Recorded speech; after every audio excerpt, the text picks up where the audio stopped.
শাহাদাত বরণ করেছেন, তার একটা উজ্জ্বল দৃষ্টান্ত আমার কাছে আছে, একটা খবর আছে। সেটা হলো যে হুজুর যে জেলে ছিলেন, ওই জেলের যিনি সুপার, তিনি আমার দুঃসম্পর্কের এক রিলেটিভ, আমার আত্মীয়।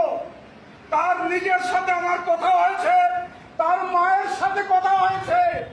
আমাকে তিনি নিজে বলেছেন যে হুজুরকে একটা কাগজ ধরে দেওয়া হয়েছে, তাকে যে সই করে দেন, হুজুর অসুস্থ, হুজুরকে চিকিৎসার জন্য নিতে হবে।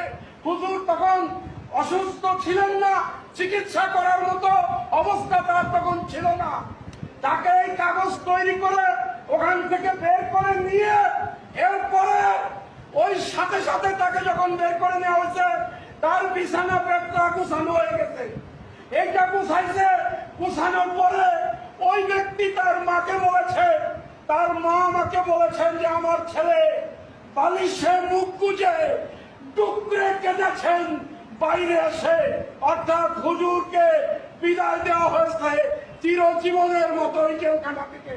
তার মানে পরিকল্পিতভাবে হুজুরকে হত্যা করা হয়েছে।